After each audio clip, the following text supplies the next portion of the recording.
Bab keruhanian. Ada istilah nur. Maksudnya nur niku nur makrifat. Ada istilah basiroh. Niki mata. Matanya ruhaniah. Sering kita dengar mata hati. Yang ketiga adalah kolbun, hati. Ini maksudnya hati itu adalah sesuatu yang secara umum disebut ruh. Beliau itu selalu melihat Allahnya. Makanya mesti setuju. Wis kae apa, Pak? Makanya inilah alasan mengapa banyak nabi dan rasul yang Allah takdirkan titipkan syafaat untuk umat hanya baginda Kanjeng Nabi Muhammad SAW. Itu alasannya. Zaman lihat nanggone kaum Taif bagaimana Rasulullah ketika dihajar oleh kaum Taif. Malaikat Jibril membantu Gunung Uhud mau diblekkan, tapi nggak boleh karena alasannya beliau itu secara lesan maklum durung paham. Sapa ngerti nanti anak keturunannya dadi pengikutku. Ngono. Jajal kita bagaimana, Pak, ketika kita dicaci, dimaki, bahkan disiksa, kita bales ya napa?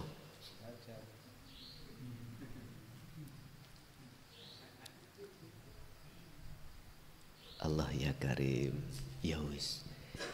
Kita ikuti, kita teladani semampu apa yang ada pada diri kita. Minimal jenengan ikhlas.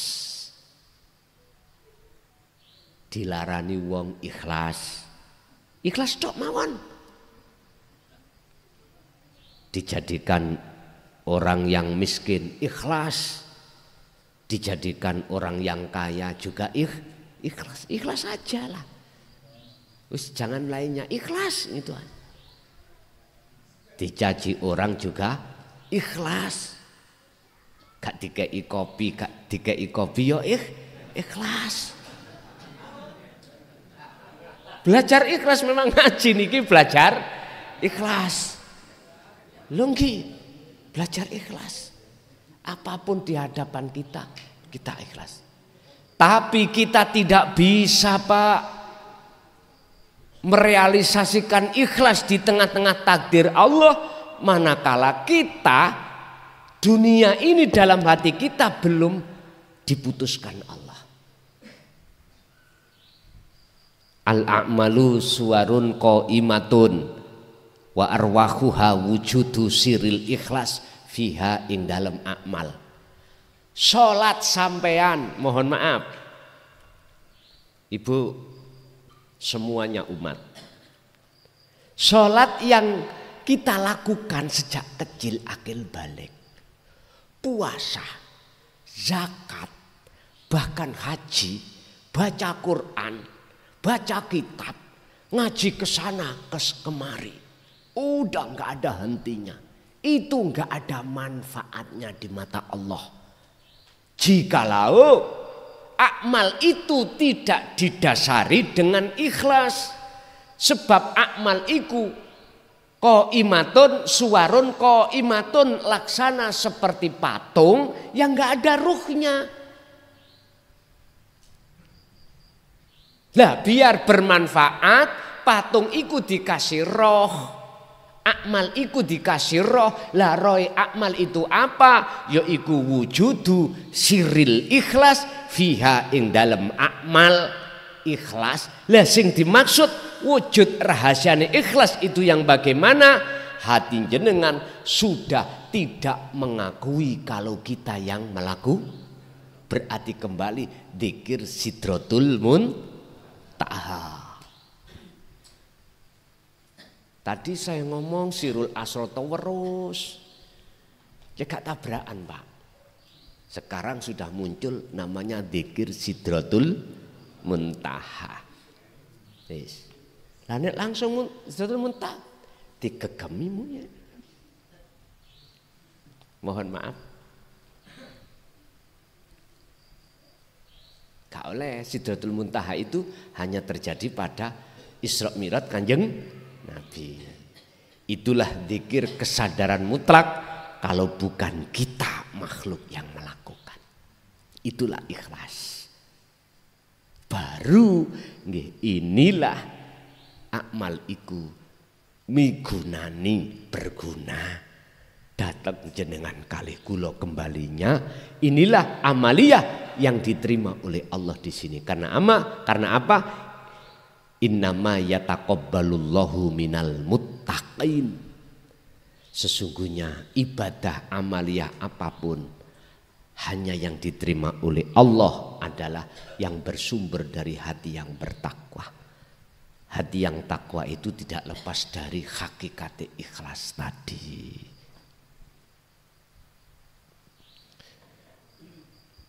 An-nuru utawi cahaya makrifat lahu iku al-kasfu sebagai pembuka.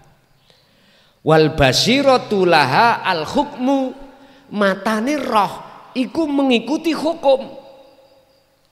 Ada hukum dua Pak. Ainul basiroh jenengan kali kula niki akan menjadi Allah iku gelap tatkala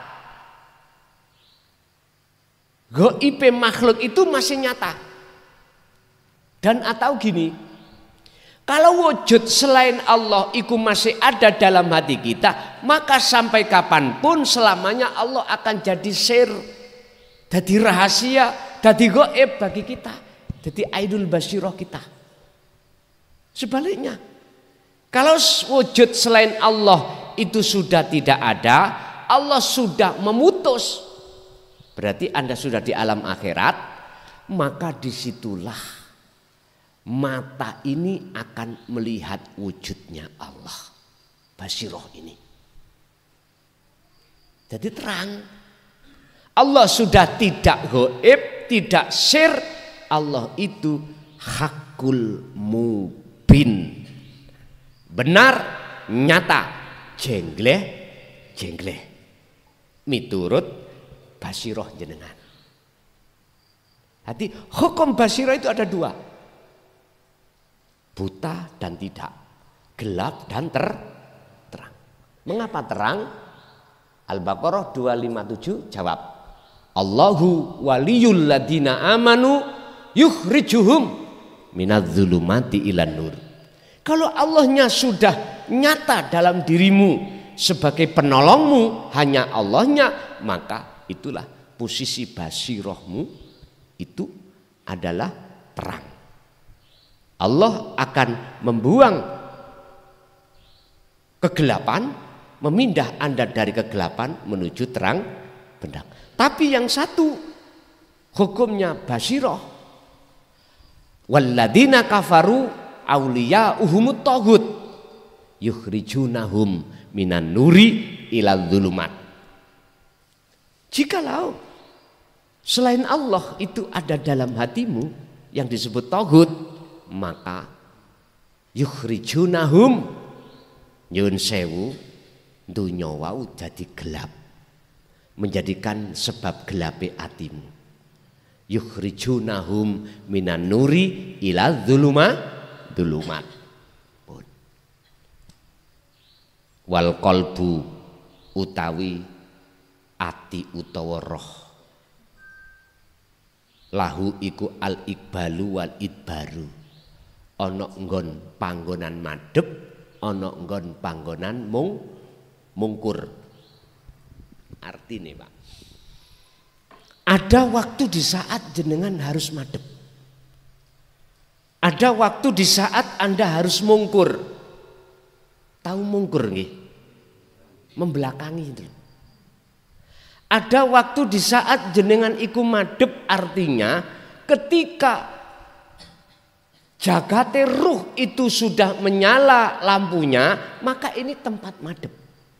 Ya niki yang dimaksud nyembah yang sebenar-benarnya. Ini iki. Ada tempat nggone mungkur, membelakangi. Artinya ketika saat jagate ruh ini dipenuhi oleh mafis samawati wa mafil ard, berarti gelap, mungkuri Allah. Tinggal kita milih yang mana? Iqbal, madhep, apakah idbar, mungkur, terserah. Niki nggak ada paksaan, terserah jenengan.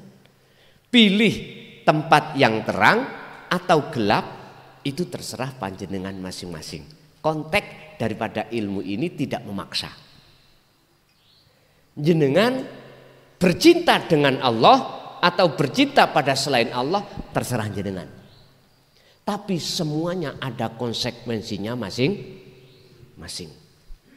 Ingat Pak, kedamaian yang abadi, cinta yang sejati hanya Allah, hanya pada Allah.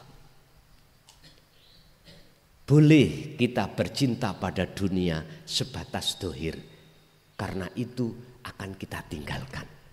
Tapi cinta kita pada Allah gak pernah ditinggal selamanya. Oleh sebab itu, udahlah, sisa umur kita gunakan hanya bercinta pada Allah. Di tengah-tengah jasad kita bercinta sama istri, sama anak, sama harta benda. Sebab wujudnya Allah yo ada di situ. Oleh sebab itu, jikalau kau masuk pasar, jangan pernah masjid hakikatmu kau lepas. Tapi jikalau kau masuk ke masjid, lepaskanlah pasar di dalam hatimu. Iku kesimpulannya, ya. Jadi antara nur, basiroh dan kolbun, semua itu berkaitan erat. Ketika saat proses untuk menyalakan pertemuan terhadap Allah. Tapi kalau sudah ketemu Allah, dikatakan makrifat Allah, ihsan, maka kalimat atau nama nur, basirah atau kolbun udah nggak ada Pak. Sudah nggak ada. Yang ada aku Allah dalam hati sampean. Wis, kalau sudah di situ terus ikuti aja. Allah pasti akan membimbing ruhannya sampean terhadap wujud aku dohir Allah nanti. Pun ngoten mawon. Nek wis ana kuno pun telas notok ngajini tauhid iki. Nek wis ana kuno pun iki jenenge makom jam'i, cara bis jurusan Surabaya Jember sudah sampai ke Jember. Wis tengok-tengok tinggal ngitung batine. Kondekture niku lho nggih ya. Wis nyantai toh? Nyantai. Nggih, kita masuk pada sesi tanya jawab. Barangkali ada yang dipertanyakan, monggo.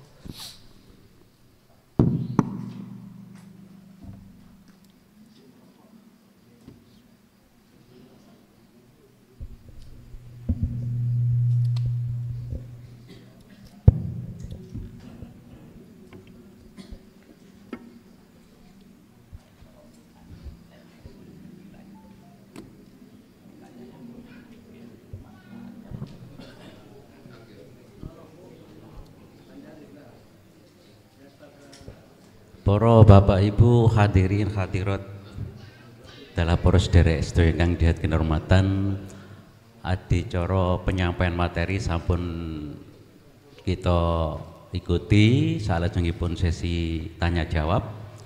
Namun nyantai dulu nggih, tahan dulu kersane yai niki wonten kesempatan istirahat merokok sebentar nggih. Ini ada pengumuman bahwa bulan Desember itu pengajian di panti, Rambi Puji. Jadi di masing-masing wilayah yang ada mobil, silahkan hadir rombongan ke panti. Nggih, teng gini Bapak Yai Rohman nggih. Nggih. Bapak Abdul Rohman, Serut nggih, Desa Serut nggih. Nggih, benjing dipun Sherlock nggih. Oh nggih, anu diwontenaken beat. Oh nggih. Waktu di panti wonten baiat nggih. Oh nggih. Nggih. Sekali lagi besok Desember itu di panti Rambi Puji akan juga diadakan baiat nggih. Ngaten. Salajengipun niki wonten selingan Gus nggih. Selingan hikayah Gus. Nggih. Nggih. Nggih, anu nggih. Anu apa kalender, mangke bisa pesan di kalau siap di sini ya di sini bisa, di Rambi besok Desember ya juga nggak apa-apa nggih. Itu tahun 2025 kalendernya nggih. Terus selingan ini Pak Bu nggih. Ada satu cerita antara mursyid atau guru dan murid. Tentu makomnya murid dan guru itu jauh Pak nggih, antara makom am dan musyahadah. Pada suatu waktu si murid ini sowan ke guru. Seperti biasa murid dan guru ini karena sering komunikasi juga kelihatan akrab gitu.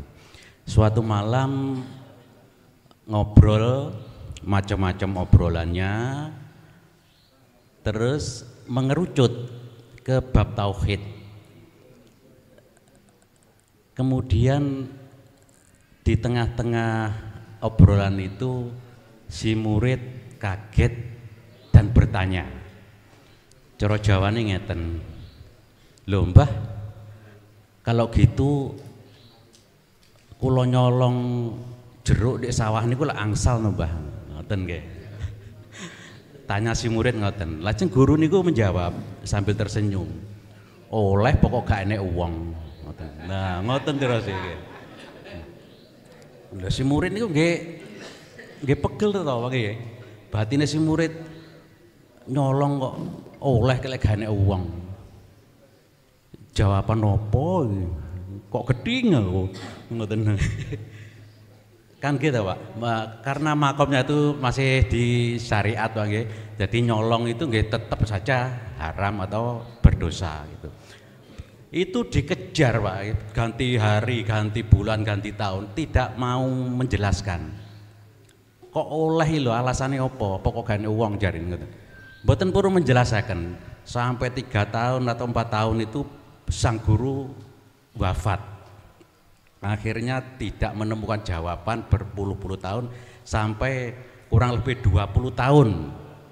Si murid itu dengan Allah dipertemukan dengan guru model anyar Pak. Menurut si murid ini guru itu model anyar, karena yang disampaikan itu model anyar. Karena yang disampaikan itu asing, ya, ajaran tauhidnya itu, ya. Terus dengan tidak bertanya, hanya mengikuti fatwa-fatwa terus, diikuti terus, akhirnya menemukan jawaban, ya. Ternyata oleh nyolong itu nek gak nek uang, ya. Maksudnya kalau uangnya itu sudah hilang Pak, maksudnya diri manusianya itu sudah tidak ada. Maksud guru yang dulu itu begitu, tapi nggak mau menjelaskan. Kalau yang diterima waktu itu kan ya jenenge nyolong, yang dia haram berdosa waktu itu, tapi tidak mau menjelaskan. Itu tadi ketemu guru yang menurut si murid itu beliau itu hanya ada satu di dalam satu negeri menurut si murid gitu. Jadi itu Pak intinya berkaitan dengan apa yang disampaikan Gus Son tadi, bahwa kita itu dituntut atau apa harus iso ngilangi pengakuan gitu. Wong itu iso ilang itu. Maksudnya begitu gitu. Itu makrifatnya itu gitu. Kurang lebih begitu Gus, nggih. Kalau salah ya mohon dimaafkan. Untuk selanjutnya monggo Bapak Ibu yang mau bertanya disilahkan. Mungkin dari kemarin itu di Balung nggak punya kesempatan waktu untuk bertanya, silakan sekarang bisa ditanyakan nggih. Wonten nggih niki saking Bapak, tolong disebutkan nama dan alamat Pak nggih.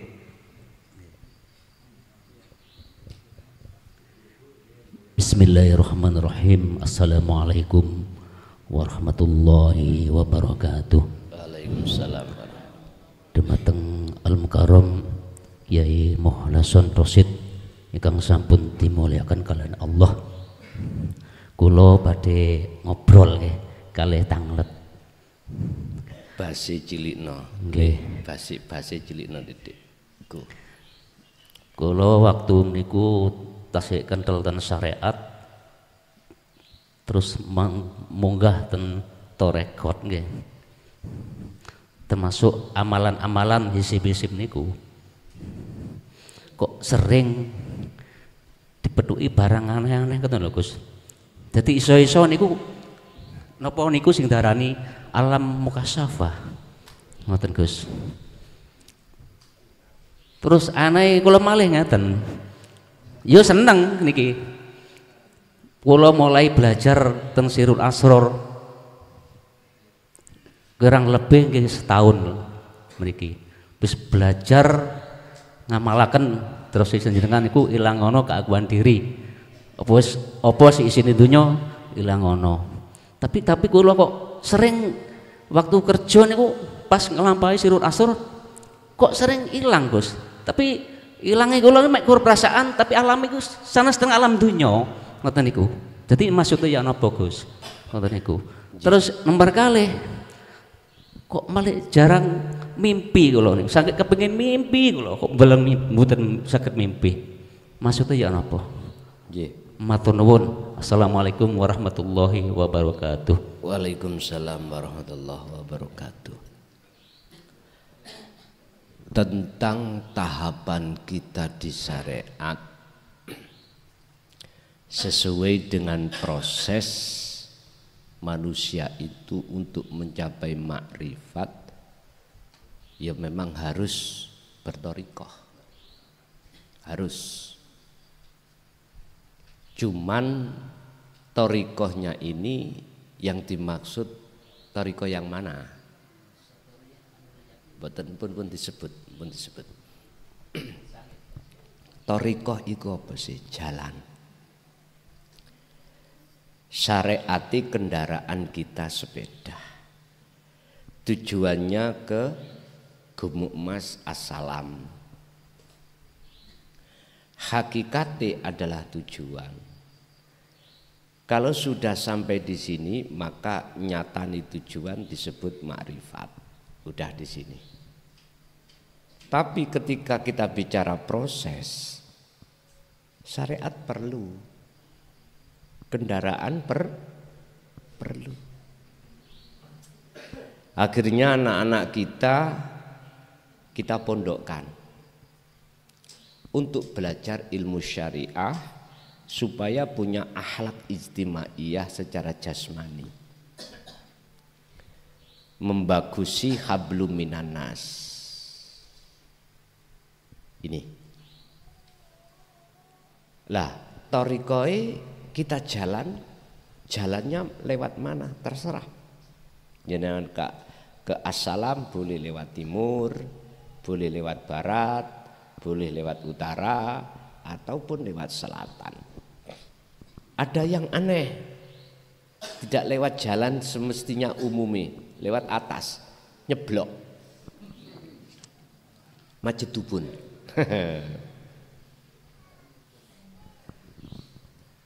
Wasilah niku wajib Pak, thariqah iku wajib. Thariqah yang bisa menyambungkan datang Allah, datang makrifat. Hal ini Allah jelaskan di dalam surah Al-Maidah ayat 35 tentang thariqah atau tentang wasilah. Wabtahu, jenengan wajib, orang-orang yang beriman wajib mencari ilaihil wasilata. Apa? Wasilah, wasilah itu jalan, thariqah. Wajib kita orang syariat jikalau ingin ketemu Allah makrifat, wajib masuk ke thariqah, jalan. Terserah sampai jalannya lewat mana. Apakah yang dimaksud ayat ini wasilah ini adalah thariqah muktabaroh saja? Jawab saya tidak. Kok bisa? Iya, karena Kanjeng Nabi dulu thariqah muktabaroh yang disebut sekarang A sampai Z, zaman Rasulullah belum ada. Terus wasilahnya Kanjeng Nabi nopo? Thariqahnya Kanjeng Nabi nopo? Katanya syariat kita itu manakala bisa mencari makrifat wajib ke thariqah. Tadi saya kupas, itulah lewat ibadah murni dan tidak murni. Nama sholat itu thariqah. Ngilmunya sholat itu syariat. Tujuannya sholat bertemu Allah, menyembah. Lah ini kudu ana ilmu syariate hakikat yang disebut dinu tauhid. Akhirnya tujuan sampean itu sesuai. Karena dibimbing oleh ilmu. Ilmu membuahkan cahaya, kefahaman. Saman praktek nih akhirnya muncul junudul kolbi, bolo tentarane ati, yaitu disebut nur makrifat. Akhirnya nyatalah makrifati. Orang kalau sudah mengamalkan ilmu syariat hakikat, yaitu dinu tauhid, kemudian masuk di dalam alam akhirat, mohon maaf nih. Tadi saya katakan kotoah. Gusti Allah mutus ambek hubungan duniawiyah, akhirnya jenengan lalai dengan urusan dunia, bahkan urusan rokaat lali. Ojo heran. Empun heran, jangan heran. Hati lo ya. Kok dilalaikan? Ya sudah.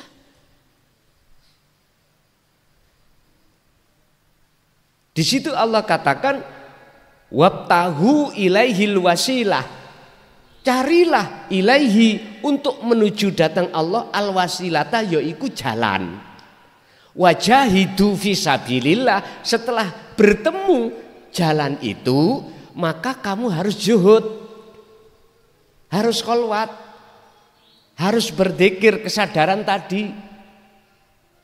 Fisabilillah, di jalan Allah. Dalam rangka apa? Menemui Allah. La'allakum tuflihun. Kalau memang begitu, itulah yang disebut sak bejo-bejone wong sing paling bejo. Muflihun itu wong sing beruntung. Bukan orang beruntung itu orang yang dagang kulaan 50 dibeli orang 150, bukan. Itu kan beruntung secara dohir. Tapi beruntung secara batin, itu tadi bertemu Allah. Bapak Ibu, ketika jenengan iki beraktivitas atau ya beraktivitas kok yoning kuno dilalaikan Allah, memang iku kotoah. Allah mutus hati sampean dari perkara-perkara aktivitas kuwi mau, lali ambek macam-macam. Itu tetanda nur makrifat dinyalakan Allah. Sehingga jenengan tidur, mengapa kok gak pernah mimpi sekarang? Padahal mimpi itu adalah kasyaf. Kasyaf di dalam masalah makhluk. Kasyaf apa? Kebuka. kebukae alam ghaibe makhluk. Kalau kasyaf kebukae wujude Allah beda malih. Berarti kalau kebukae kasyaf di alam musyahadah nyatane Allah kebuka, asalnya gaib akhirnya nyata, maka ini tidak lepas dari nur makrifat. Tapi kalau jenengan iki kasyafe di alam mukasyafah kebuka gaib makhluk, memang Pak itu karena kita memang belum diizini Allah untuk membawa kuncinya dzikir. Kuncinya dzikir yaitu dzikron kathiron, yang untuk mencapai kesadaran bahwasanya selain Allah itu tidak wujud, belum muncul dalam hati, belum dikasih Allah. Nggih, ngoten wau. Jangan heran kita punya wirid-wirid banyak di dalam thariqah kita masing-masing yang mutabaroh, itu akhirnya jenengan penuh dengan karomah. Semua itu ketahuilah masih berputar-putar di dunia makhluk. Cuman makhluknya makhluk gaib sedaya. Termasuk munculnya karomah. Iku gaib sedaya. Dan itu bukan tujuan orang yang berthariqah. Bukan. Tujuan orang yang berjalan di atas thariqah itu, solo itu tujuannya wusul nang Gusti Allah. Bagaimana mungkin jenengan akan bisa masuk satu gedong dan bertemu di dalam isi gedong sementara kunci gedong tidak dikasihkan? Gak bisa Pak. Mungkin itu tidak cukup kita alami 1 tahun 2 tahun, bahkan ada yang puluhan tahun. Pun Pak, cukup saya sendiri aja, jenengan jangan. Zaman jenengan sak mangke Allah sudah nggelar terkait masalah zikron kathiron. Kuncinya zikir untuk bisa bertemu Allah. Kuncinya zikir untuk bisa memunculkan nur makrifat, yaitu sirul asrar. Udah. Cukup dulu saja saya berpuluhan tahun seperti itu. Cara sakniki ngoten, jenengan wis gak mikir dadine daharan makanan sudah matang, tinggal jenengan mangap didulang Gusti Allah langsung dilek. Nek dulu jenengan iki leren nandur nanam, nunggu perkembangan buahnya. Setelah buahnya sudah jadi, kita panen, kita pepe biar panas, kita seleb biar jadi beras. Setelah itu kita pususi, nggih Bu nggih. Terus kita keroncong, kita dang dengan butuh waktu yang lama berjam-jam, akhirnya jadi nasi. Itu tidak langsung kita makan, nunggu dingin dulu. Ngoten ya. Prosesnya panjang. Sakniki nyo sego sate kita gule mangapo. Ngoten niku Pak, sing duwe darah tinggi. Moh enggak mau. Jangan yang disalahkan satenya, Mas. Jangan yang disalahkan itu satenya. Kita harus koreksi diri karena kita ada penyakit darah tinggi. Itu yang harus dihilangkan dulu, baru sate dimakan. Niku wau kula mangan sate 10 sonduk langsung sak delan. 10 sonduk, amin hitung sunduke. 10 tak pangan kabeh. Urusan geblak, urusan buri. Lah wong disajikan kawadah ya. Lah niki nek gak dientekno kok lah ya boleh gak ngestokno. Padahal di belakang aku yang ngenteni karene. Aduh. Estu mboten kula tasaken kok Pak, mboten. Allah matur suwun, estu matur suwun. Ya Allah. Jadi nggih mekaten Pak, proses kita itu dijatuhkan alam kasaf karena kita belum menemukan kunci. Allah sudah kasih kunci untuk bisa bertemu Allah. Allah pasti akan kotok, memutus hubungan hati sampai dengan urusan dunia. Akhirnya jangan heran jenengan iki jarang tidur, itu jarang mimpi, terus jenengan iki kerja sudah lalai dengan apa aktivitas. Mpun heran, ikulah tetanda kalau nur makrifat dinyalakan Allah. Pertanyaannya berapa detik, berapa menit, berapa jam, ini urusan Allah. Lanjut. Oh nggih. Nggih, dilanjut. Ini saudara yang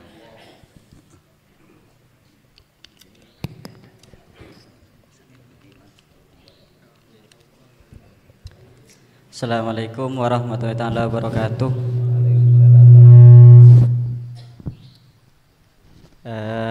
Sebelumnya perkenalkan, nama saya Hairul Amin, alamatnya dari Jember Sukowono. Izin bertanya Gus, yaitu yang pertama perihal sholawat. Gimana hakikatnya sholawat itu Gus? Di mana? Hakikatnya sholawat yang sungguhnya itu Gus. Apakah sholawat itu bersolawat kepada diri kita sendiri yang disebut Nur Muhammad gitu Gus? Apa bersolawat kepada Nabi Muhammad? Padahal kalau bersolawat dengan Nabi Muhammad kan yang diharapkan syafaat. Padahal Nabi Muhammad kan makhluk gitu. Makhluk juga. Apakah kita bersolawat kepada diri kita sejati itu Gus, apa bersalawat kepada Muhammad bin Abdillah gitu. Yang kedua, saya mohon penilaiannya Gus selama saya mengamalkan zikir Sirul Asror. Dulu saya pernah terjun di dunia thariqah, karomah juga terjun Gus. Banyak di sana amalan zikir jahri dan zikir sirri. Tapi sekarang saya tetap ngamalkan, tapi saya sisipkan zikir Sirul Asror itu. Saya satukan jadi zikir Sirul Asror. Amalan sirri saya di situ sisipkan zikir Sirul Asror, jahri juga saya sisipkan zikir Sirul Asror. Dan juga amalan karomah juga gitu Gus. Cukup sekian pertanyaan dari saya. Terima kasih. Wassalamualaikum warahmatullahi wabarakatuh. Waalaikumsalam warahmatullahi wabarakatuh. Kita sebelum dibimbing Allah mengenal tentang sifat dan zatnya Allah lewat dinu tauhid, dulu kita mempunyai satu keyakinan bahwasanya barang siapa bersolawat terhadap Nabi Muhammad nanti akan mendapatkan syafaat dari Kanjeng Nabi. Dari arah sini bisa disimpulkan akibat dari kita membaca solawat sesungguhnya kembali pada diri kita. Walaupun prosesnya itu terhadap Kanjeng Allahumma sholli ala Muhammad. Lah gitu dah. Pertanyaannya itu apakah kembali kepada diri kita sholawat itu syafaatnya apakah kepada Kanjeng Nabi Muhammad? Itu pertanyaannya. Setelah kita itu paham tentang isi pengajaran tentang dinul haq, maka lewat surat Az-Zumar ayat 44 Allah katakan tentang syafaat. Kul, katakan Muhammad, lillahi iku tetep kedue Allah. Apa asy-syafa'atu, syafaat atau pertolongan jami'an mutlak milik Allah. Jami'an kelawan sekabehane. Muhammad katakan bahwasanya syafaat itu milik Allah mutlak. Dulu Pak, kita mempunyai iman anggapan syafaat itu milik Kanjeng Nabi. Maka pantas kita membaca sholawat itu ditujukan Kanjeng Nabi karena mengharapkan syafaat. Mumpun disalahke, iku proses beliau, proses kita dulu. Tapi ketika saat sudah paham proses berikutnya, bahwasanya syafaat itu milik Allah, lah Allah di mana? Dalam diri kita toh. Berarti sholawat itu ditujukan pada diri kita sendiri. Akhirnya syafaatnya hidup pada diri kita. Sehingga tak simpul nih ini Pak. Ini enggak ada yang disalahkan akhirnya. Golongan yang diam tidak merasa disalahkan. Golongan yang dikhos sudah benar. Gini, syafaat itu milik Allah. Lalu dititipkan Kanjeng Nabi untuk kita yang mau bersolawat. Apa hakikatnya solawat? Nek syariatnya ya yang kita dengar-dengar Allahumma sholli ala Muhammad. Tapi sholawat itu hafidu ala sholawah. As-sholawah jam'u minas sholah. Jamak dari sholat. As-sholah ay ad-du'a. Ad-du'a diartikan menghadap. Berarti sholawat itu adalah menghadap. Inilah yang kumaksud ini wajahtu wajhiyah. Madepe roh terhadap Allah di alam akhirat. Bisa dikatakan menghadap yang benar, yaitu ketemu Allah di alam akhirat, manakala wujud dunia iki kotok sudah dihapus oleh Allah. Carane Allah menghapus, dinyalakanlah nur makrifat. Allah menyalakan nur makrifat, alasane jenengan gas pol dzikir kuwi. Inilah prosesnya. Jelas Pak nggih? Tergantung sholawat kacamata syariat yo sallallahu alaihi Muhammad. Kacamata hakikat menghadap. Makanya sholat itu secara syariat jadikanlah munajat untuk menghadap Allah, bertemu. Gak bisa kita ternyata. Berarti kita gak bisa memanfaatkan fasilitas yang Allah berikan pada kita untuk menghadap bertemu Allah. Itu alasan cuma satu, karena kita tidak tahu kuncinya. Wes titik tul. Ngaten nggih? Nggih. Terus yang kedua apa tadi? Penilaian.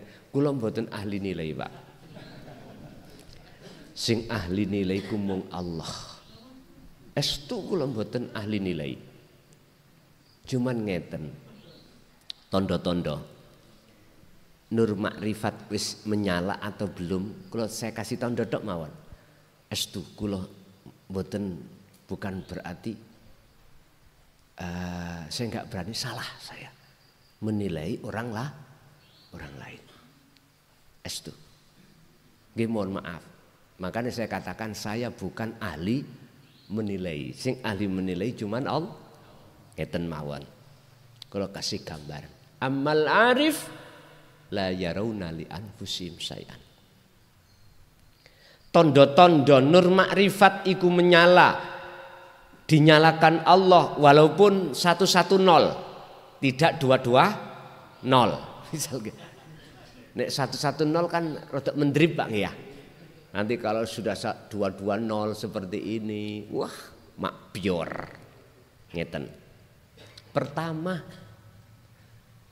entah berapa detik, entah berapa menit, entah berapa jam. Ketika jenengan munajat di dalam setiap wasilah thariqah,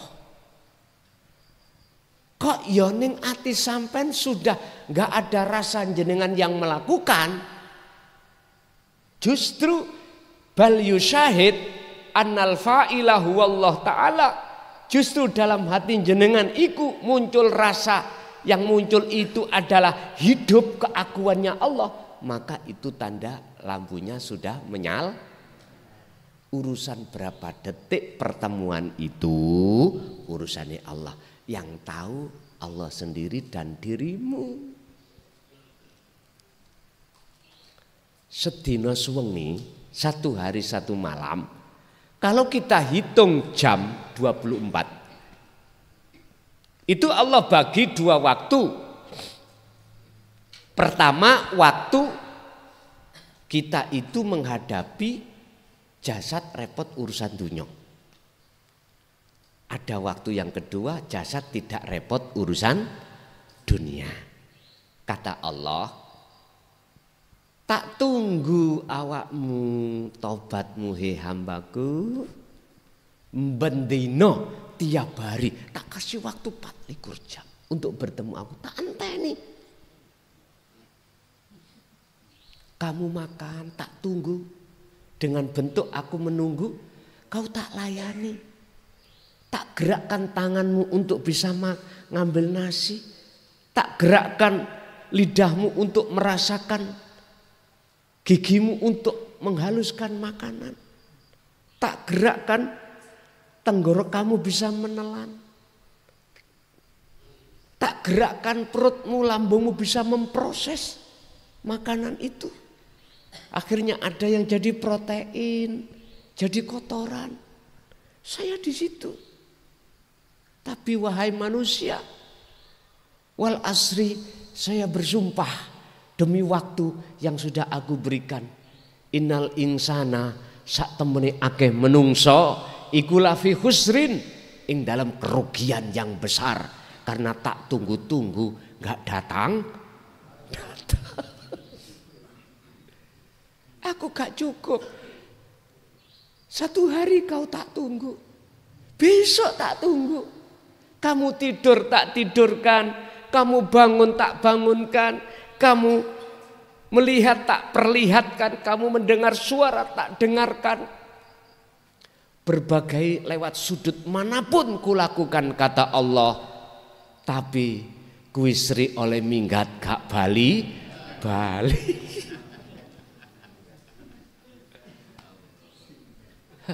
Tapi ayatnya ono terus Pak. Illalladzina amanu wa amilus solihah wa tawassaw bil haqqi wa tawassaw bis. Jelas toh? Berarti enggak semuanya. Kecuali sing gelem datang nang aku amanu, wong sing beriman. Kalau yang menggerakkan semua adalah aku, kata Allah. Dia sudah tidak mengakui bisanya ngambil nasi karena dirinya. Hatinya ngakokno karena aku, kata Allah. Dia mengunyah, menelan, bahkan seluruhnya itu dikarenakan aku. Dia hatinya sudah duduk di situ. Sehingga sudah tak nyatakan dalam satu ayat, inna sholati wa nusuki wa mahyaya wa mamati iku lillahi rabbil ngalamin. Jelas sudah. Tidak hanya amanu ayatnya, wa amilus sholihah. Tidak hanya sampai beriman, inilah ajaran yang benar dinul qayyimah, tetapi dipraktekkan. Wama umiru lan ora den perintah sira kabeh illa liya'budullaha, kecuali hanya menyembah, bertemu pada Allah Mukhlishina lahuddin, dengan hati yang ikhlas beragama. Hunafa'a wa yuqimus shalah wa yutuz zakat wa dzalika, utawi model sing kaya ngene, nyembah yang seperti itu, itulah dinul qayyimah, agama yang lurus. Pun duduk di sini sampean, akhirnya dahar sampean dadi nyembah, minum sampean nyembah, kerja sampean nyembah, semua ternilai di mata Allah sebagai nyembah.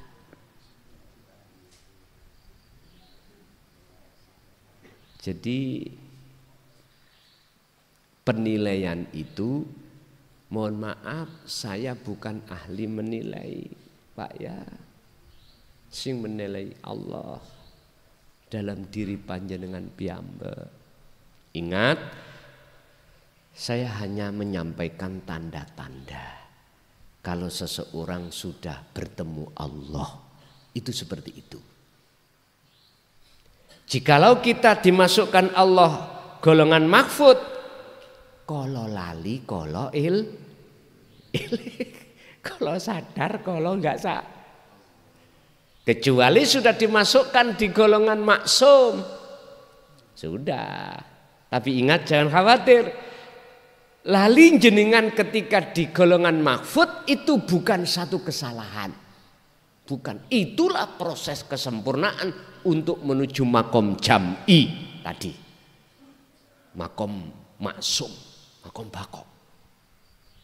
Kita itu cukup untuk ngegas dzikir, urusan yang menyalakan cahaya makrifat, makom itu lama dan tidaknya hanyalah Allah. Beres. Lanjut. Masih jaka? Masih bujangan? Masih bujang jenengan. Oh masih bujangan. Lah, Sukowono. kados jenengan sing wis kagungan putra umur 40 suwida, wis biasa Pak nek wis marek nang Allah. Mergae sudah ambu lemah. Biasa sudah, karena kita sudah merasa umur kita tinggal sedih. Tapi kalau masih bujang itu luar biasa. Iya. Oke, lanjut. Sampun Mas nggih. Nggih. Ini ganti suasana, nggih Bapak ditahan dulu. Ini untuk ibu-ibu.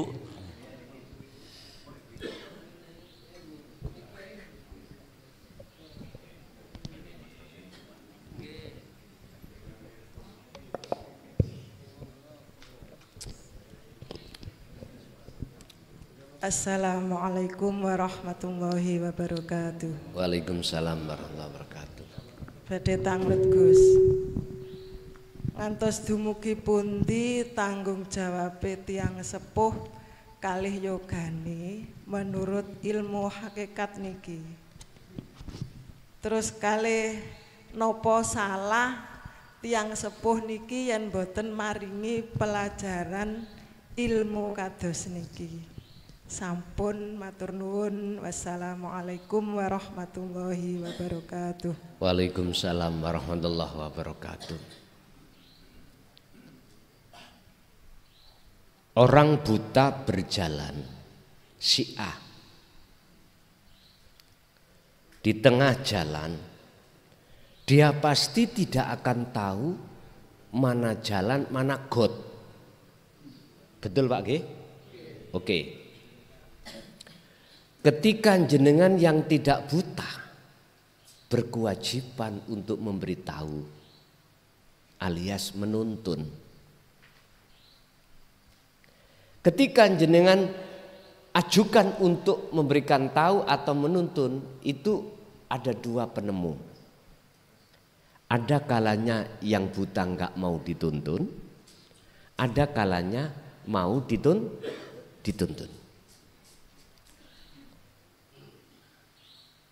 Jenengan yang tidak buta wajib untuk menolong, memberitahukan, minimal kasih tahu, Pak di depan sampan itu ada juglang, ada God. Walaupun sampean kasih tahu, dia tidak tahu. Kalau lewat ucapan, tetap dia tidak akan melihat di depan ada juglang. Lah, ketika kita kasih tahu dengan bahasa ucapan, kita kasih nasihat kepada anak lewat bahasa ilmu, awal memang dia tidak bisa tahu mana benar mana salah. Akhirnya sudah biasa kalau berontak, mana sih ada juglang. Tapi dia akan tahu kalau sudah gelondong di dalam juglang, baru dia merasa sadar kalau di depannya tadi ada juglang. Pertanyaannya, Bu, jenengan nunggu anak kejeglon juglang mboten?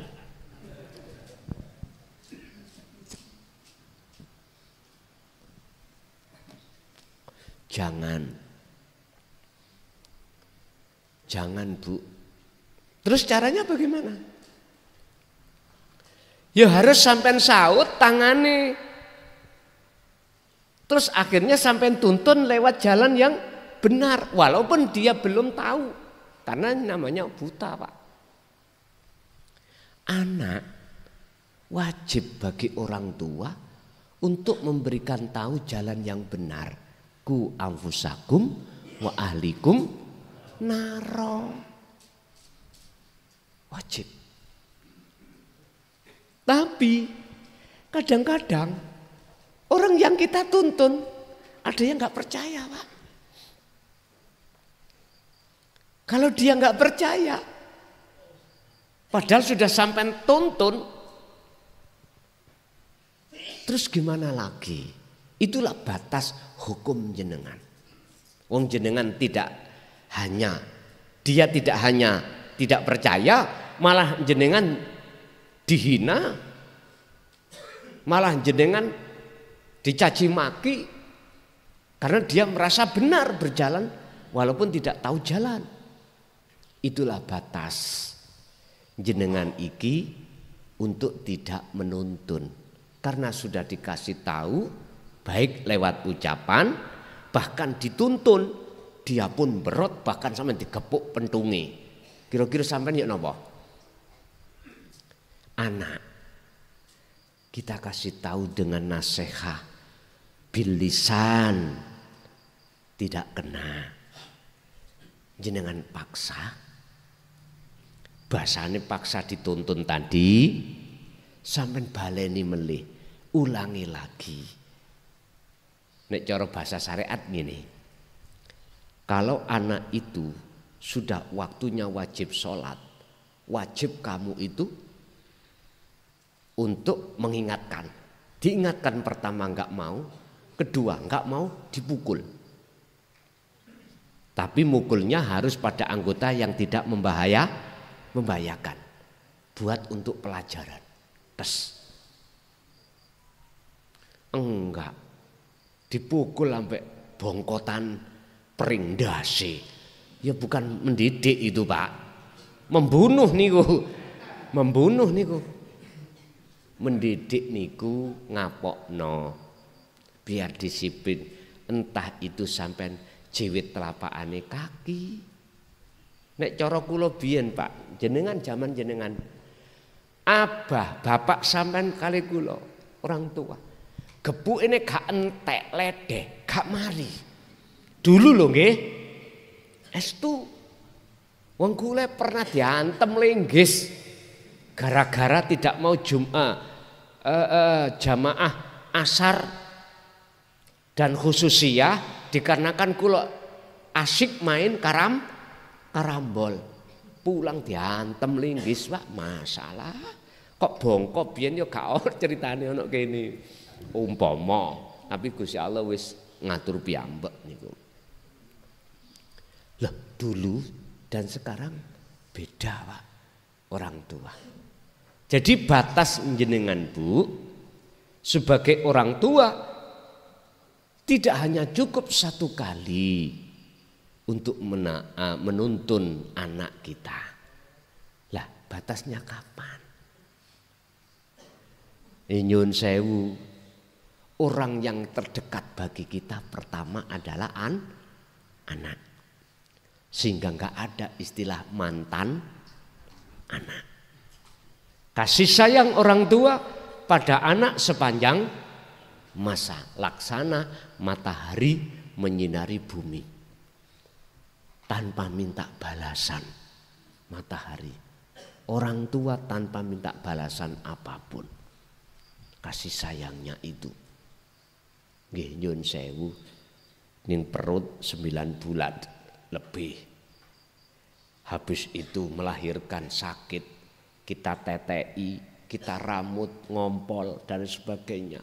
Kita dengan kasih sayang akhirnya nggak terasa capek. Gitu. Ya Allah, sudah besar, sudah nikah, kita sebagai orang tua sudah tua sakit-sakitan. Anak kita panggil, nah Pak Iloro, Bu Iloro tunggu ono.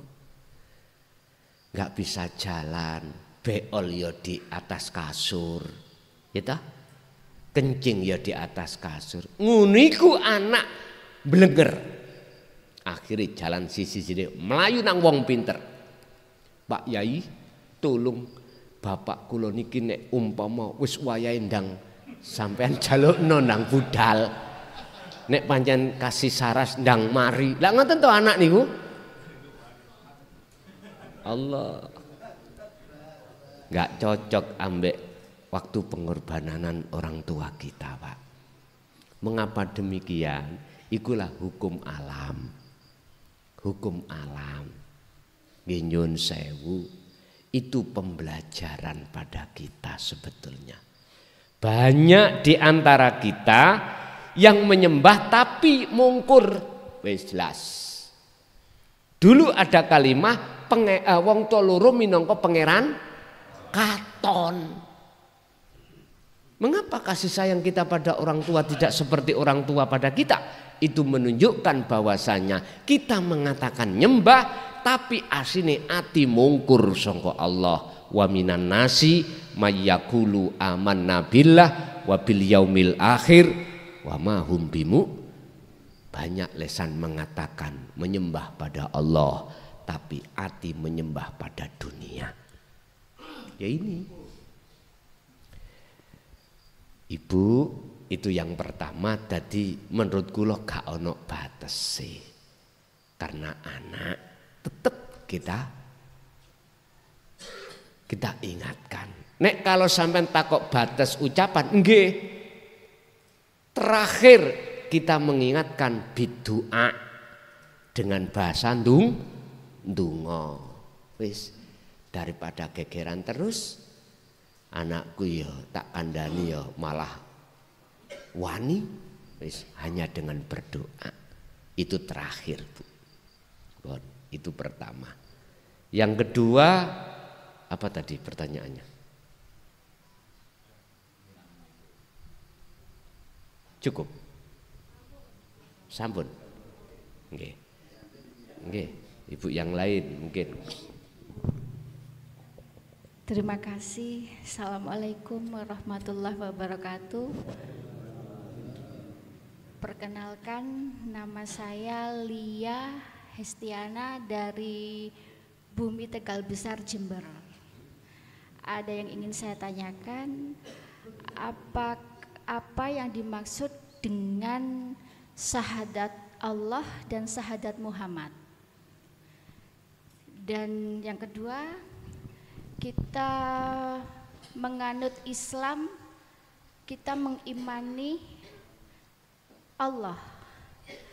Mohon dijelaskan, mungkin selama ini kita hanya mengenal Allah hanya sebatas huruf alif lam lam ha.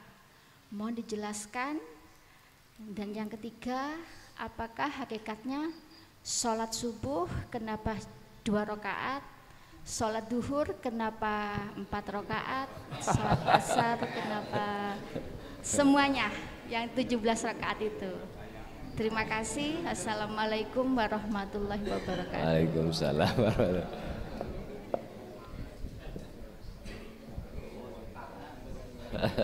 Nggih, mboten napa-napa, Bu.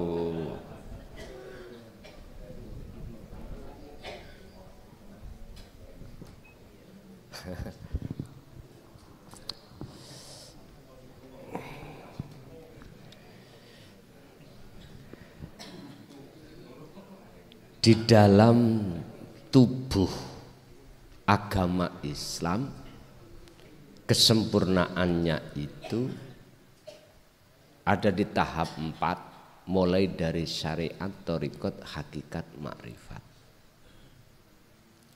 Diajarkanlah kita mengenal Allah, mengenal Tuhan, ngono mawon sih umum, dari sisi nama. Huruf ada 4, alif, lam, lam, ha. Itu laksana alif syariat, lam pertama adalah thariqah, lam kedua hakikat, ha adalah makrifat.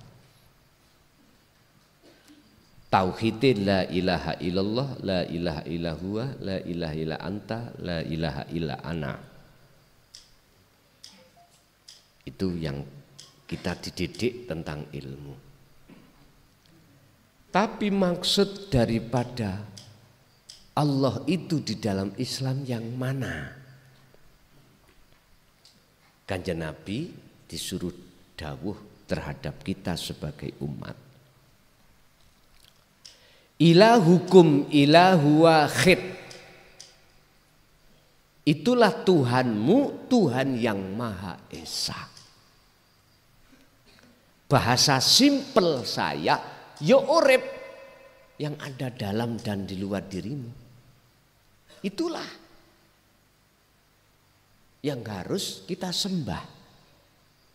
Makanya janganlah kau menyembah namaku, hadits qudsi.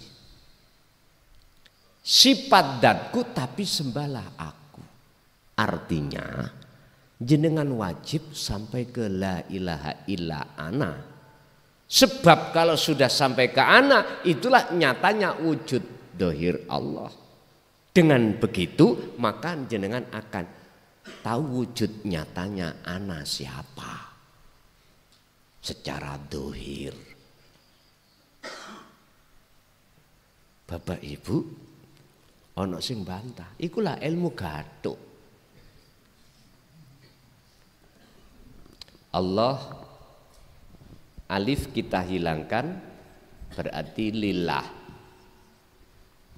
Lam pertama dihilangkan berarti lahu. Lam kedua dihilangkan berarti hu.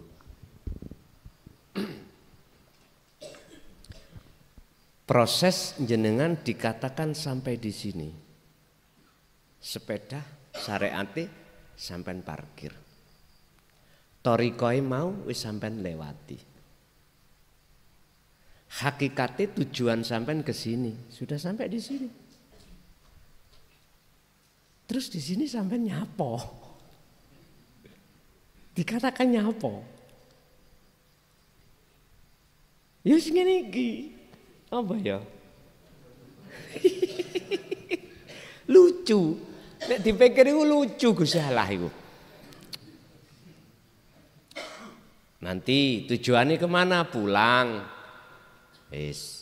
Sepedanya dipakai lagi, jalannya dilewati lagi.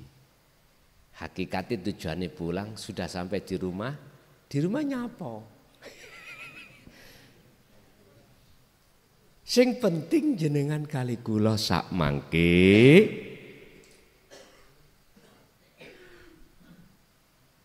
ojo ngaku wis iku ae cepet. Pol cepete sampai ke makrifat sak kedepe netra. Aku Allah. Tapi ning ati lho ya. Aja diucapno ning lisan apalagi di muka Ojo. Buyar iki kok. Wong Jember buyar iki. Bukan perkaranya tidak saya bolehkan, ndak. Mboten. Pertimbangan di sisi lain biar enggak jadi masalah bagi orang lain. Nek sampean sih gak masalah belas gak masalah. Cuman satu sisi kita wala tansa nasibaka minad dunya, kita juga harus memikirkan orang dekat kita. Ngoten niku ada yang nekat, Pak. Dengan maksud biar bertanya. Nek bertanya nanti tak jelaskan. Itu ada yang bertanya, akhirnya clear. Yang gak bertanya, kondo Pak nang kono. Wis resah. Akhirnya nang ahli kitab. Wis jelas syirik yuk. Ngaku-ngaku pangeran.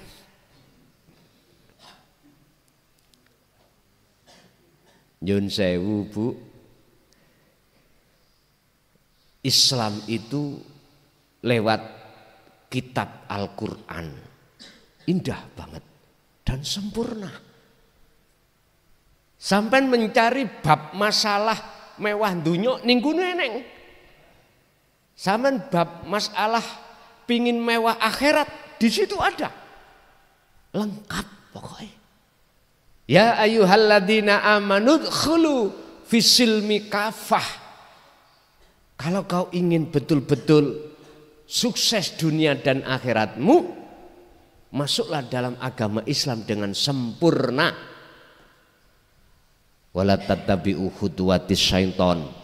Anda nanti akan bisa tahu mana wujudnya setan sing dadi musuhmu iku, ya yang nyata. Innahu lakum aduwwum mubin. Nah, ini situ. Akhirnya jenengan menghindar. Tahu musuh jelas menghindar. Kalau enggak tahu musuh yaitu disebut musuh dalam selimut. Sana tahu kita tidak tahu sana. Wah, iki enggak pernah bisa menang jenengan. Salat ya gak iso ketemune ya nafsu, rupa wujude dhahir wedhus. Macam-macam pun kita. Meniku kadang-kadang nek gak sadar diingatkan muring-muring. Cangkemmu eblas.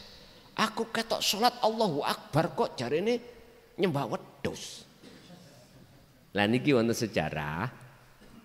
Beliau Syekhina Mbah Khalil Bangkalan. Ketika beliau iku nyantri nang gone siji kiai, guyu ngakak-ngakak wayah salat asar. Beliau iku wonten wingkinge Mbah Yai. Guyu ngakak-ngakak. Lah santri liyane, Khalil iki piye? Gak punya tata krama. Salat kok nggawe ngakak-ngakak mburine Mbah Yai. Ternyata basa salam, Mbah Yai yang ngrungokno mang nek Khalil iku guyu ngakak-ngakak. Dipanggil Khalil nang dalem. Lil, lapo awakmu mang salat asar kok guyu ngakak-ngakak. Mohon duka yi. Jenengan nyuwun tumpeng. Oh iya, Lil. Mbah Nyaimu mang beleh mentok, aku dulu mangan, aku dikon salat sik eling. Masyaallah. Pak, siapapun kita, Pak, siapapun kita. Kalau wujudin dunia belum dikotok dening Allah, belum diputus, gak bisa kita. Sholat untuk bisa bertemu Allah nggak bisa, khusyuk nggak bisa. Sebab dalam hadis diceritakan para sahabat dikasih Kanjeng Nabi itu serban hijau, kalau bisa sholat khusyuk, ora ono sing iso. Tidak ada yang bisa. Sekalipun Sayyidina Ali sebelum salam ketinggalan serban hijau. Nguniku disimpulkan, Pak, bagi orang-orang yang gak suka dengan dinu tauhid. Wong Sayyidina Ali jelas gak iso, apalagi kita. Keturunan keberapa lagi itu toh? Oke. Wes aku gak ngomong hadis hukum yang tertinggi wae. Al-Mu'minun ayat 1 dan 2. Bagaimana Allah menjelaskan qad aflahal mu'minuna alladzina hum fi sholatihim khashi'un. Sungguh beruntung, bahagia bagi orang-orang mukmin. Qad aflahal mu'minuna alladzina hum fi sholatihim khashi'un. Mukmin. Lagi, kalau tidak ada yang bisa kecuali Kanjeng Nabi untuk bertemu Allah, mengapa harus dijelaskan di dalam surat Al-Kahfi ayat 110? Barang siapa yang ingin bertemu Tuhannya, pertama adalah falyamal amalan sholihan, yang kedua wala yusyrik bi ibadati rabbi ahada. Artinya ruhaniyah kita harus menjaga dzikir terus menerus, itulah amalan sholihan ruhaniyah. Wala yusyrik. Lah di situ kita tidak boleh waktu ibadah ada muncul selain Allah di dalam diri. Jangan kau menyekutukan Allah di saat kau beribadah dengan sesuatu. Ini artinya ini petunjuk. Petunjuk. Berarti kalau ada petunjuk, ada sesuatu yang endingnya itu mengikuti petunjuk. Tapi ada sesuatu yang tidak mengikuti endingnya petunjuk. Akhirnya sing ra ngikuti petunjuk iku ya ora iso, sekalipun iku mang duriyah Kanjeng Nabi, mohon maaf, sahabat, orang dekat. Tapi kalau mengikuti petunjuk, sekalipun jenengan iku anake begal, anake PSK, tetap bisa.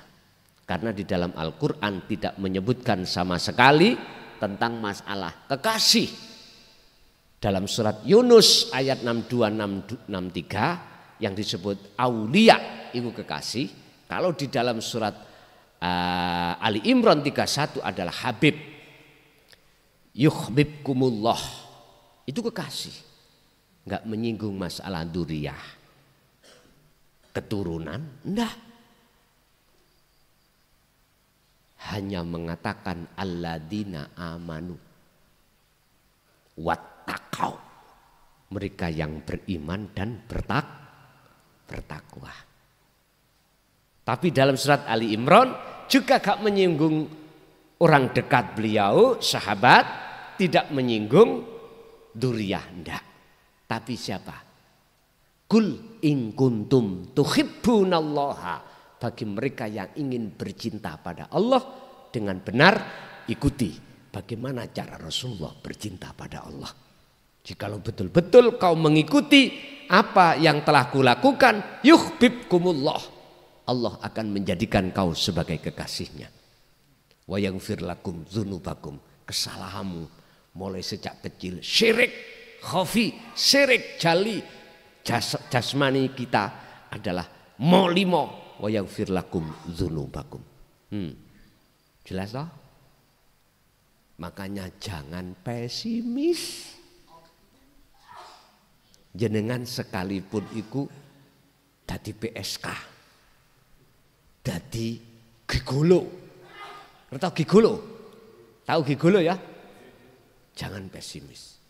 Selagi kau masih tersisa umurmu di dunia, itulah kesempatan. Allah menunggumu untuk taubatan nasuha. Udah, tinggalkan semuanya itu. Baru darul akhirah sampai raih. Benahi hubungan ruhaniyahmu langsung pada urip di dalam dirimu. Tentunya ya lewat dinu tauhid ini petunjuknya. Wis. Selanjutnya, apa maksud sholat subuh kok 2 rakaat? Ya. Kok gak ono sing setugel ono. Pun niki sampean buka di dalam kitab Qurratul Uyun. Ada sejarah-sejarah mengapa duhur 4 rakaat, mengapa harus disirikan. Terus maghrib isya mengapa itu 3 rakaat, tur lagi 4 rakaat, subuh 2 rakaat, terus ikut dijaharkan. Bagi imam dikeraskan. Nek dur asal mboten nah. Disirekno iku sebabnya waktu perang. Nek digetno konangan musuh. Konangan musuh, dadi kudu genah. Makanya ada istilah salat khauf, salat wong perang. Iku sistemnya beda. Sop pertama bagaimana, sop kedua bagaimana, ada aturan main di situ. Mengapa ini harus malam hari itu kok malam hari kok dikeraskan? Itu karena istirahat. Dulu Pak, wong perang dulu ngikuti aturan perang. Istirahat juga perang. Walaupun mangan bareng ini mboten perang. Enggak boleh nyerang, enggak boleh. Enggak boleh. Kalau sekarang wis beda Pak. Pelanggaran perang sekarang wis luar biasa. Zaman Kanjeng Nabi waktu perang ya perang. Nanti kalau sudah istirahat udah nggak boleh nyerang, nggak boleh. Sekalipun mangan bareng, sekalipun nggak boleh merangi. Nanti setelah itu kalau waktunya sudah langsung. Malam hari dikeraskan karena memang nggak ada perang. Karena walaupun terdengar musuhnya tidak nyerang karena patuh dengan undang-undang peperangan. Urusan apa petang rakaat iku nyeritakake nabi-nabi di antara beberapa nabi asli ini. Ini ranahnya adalah ranah syariat. Lah ranah hakikat iku ngene. Itu ada hubungannya dengan waktu yaumal akhirah, ada hubungan dengan waktu akhirat. Piye toh?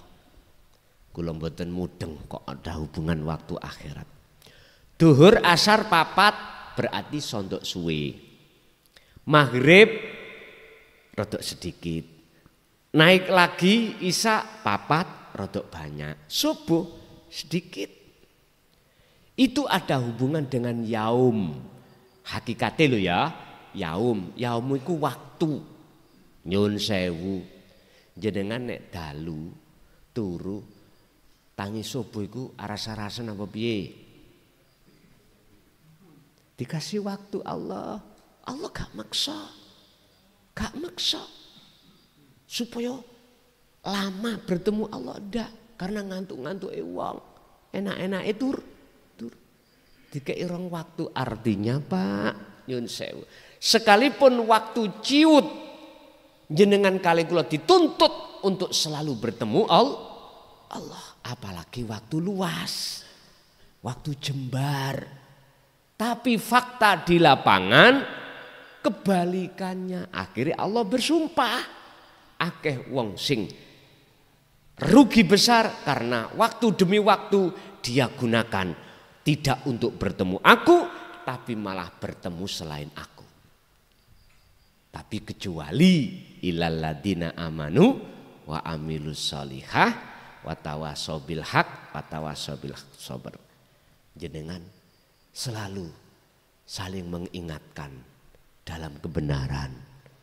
Bahasa kula niki nggih sami kalian jenengan yo butuh dielingno sami-sami lewat apa? Kadang-kadang mangkane kula piyambak nyun sewu mpun disamakan dipadakkan dengan bahasa kiai teng Jawi mboten. Saya enggak ada jarak. Saya enggak boleh ada jarak dengan jenengan. Saya harus menjadi teman CS. Enggak boleh. Saya harus ada jarak sehingga sampai sungkan ini. Mohon maaf ya, saya tidak seperti pada umumnya kiai-kiai yang lain. Estu. Memang saya harus seperti teman dalam satu kendil, jarek pondok, teman dalam satu makan. Apa maksudnya? Satu, sampai kali kula cek enggak ada penyembahan sesama makhluk. Beda loh, hati-hati. Jikalau ruhaniyah sampai itu mempunyai iman, kalau saya yang kasih petunjuk akhirnya jenengan iki memujanya ruhaniyah hati sampai pada makhluk saya, jujur jenengan iki telah syirik. tersesatlah Anda. Saya nggak pernah mendidik seperti itu. Sehingga saya diperintahkan Allah menganggap jenengan sebagai anak saya sendiri. Itulah hubungan yang paling dekat antara anak dengan orang tua. Imam Ghazali di dalam kitab Ihya mengatakan seperti itu. Aku sudah menganggap santri-santri itu bukan santri, tapi sudah kuanggap anakku sendiri. Yang kedua, supaya sampean iki nggak sungkan nek tanya ada persoalan. Ada persoalan, iso. Ini namanya teman CS loh Pak ya. Teman ngopi, ngobrol kan dengan bahasa apapun kan monggo lah gitu toh. Jadi enak. Jadi bebas, nggak ada jarak. Beda sampean adik takok ono jarak ngono wis ibu ngono. Pol ibuwe. Semata-mata itu adalah pendidikan yang intinya jangan pernah kita menyembah selain daripada hidup, baik di dalam dan di luar diri panjenengan. Bekaten. Oke, lanjut. Assalamualaikum warahmatullahi wabarakatuh. Waalaikumsalam warahmatullahi. Bagaimana caranya mengakses mutu qabala antam mutu? Agak didekatkan Bu ya, biar di sini jelas. Bagaimana mengakses mutu qabala antam mutu? Sampun. Waalaikumsalam.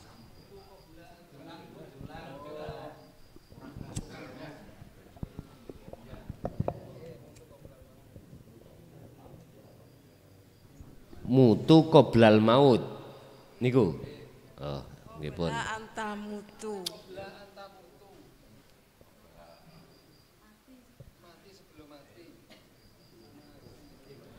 Pun basa Jawa ae.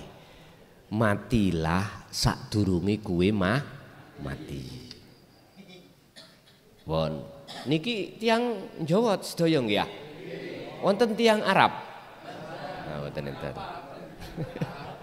Nggih. Nggih. Ngapunten Bu. Maksudnya adalah matilah kau sebelum kau mati. Idfin wujudaka fi ardil humul. Pendemen, tenggelamkan, bunuhlah keakuan wujud kita sebagai makhluk di bumi humul. Bumi humul itu bumi sepi, bumi kefanaan. Caranya bagaimana?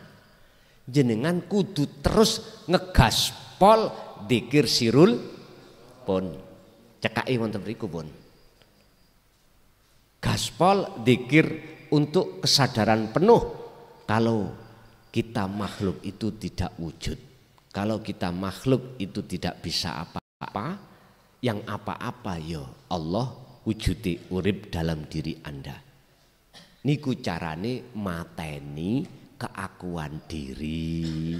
Sebab keakuan diri makhluk yaiku sejatine wujudi nafsu. Kalau itu sudah kita tenggelamkan, maka munculi akan bagus. Munculi keakuan Allah itulah yang ada pada diri jenengan. Jenengan sebagai petani nandur jagung sama nuncal noai, gak dipendem, ya digondol doro, merpati, manuk, lah ngoten. Umpama ndak cukulnya nggak iso sempurna Pak, tapi nek sampean cepno cukulnya sempurna. Itu maksudnya seperti itu. Jikalau kau menginginkan dalam hatimu makrifat pada Allah, tenggelamkan keakuanmu. Lah di sini. Oke, lanjut. Masih ada? Untuk ibu-ibu cukup nggih, bapak-bapak juga. Ini sudah waktunya sudah jam 11, nggih. Cekap Pak nggih? Nggih. Nah, nggih. Untuk malam ini kita akhiri dulu dan dimohon untuk Gus Mulasa menutup dengan doa, nggih. Disilahkan. Bapak Ibu hadirin jamaah rahimakumullah. Itulah apa yang Allah pahamkan, yang Allah didik langsung terhadap kita. Petunjuk-petunjuk dari Allah tadi, harapan kami semoga petunjuk-petunjuk itu menjadikan manfaat barokah terhadap kehidupan kita, keluarga kita ila yaumiddin. Lahumul Fatihah.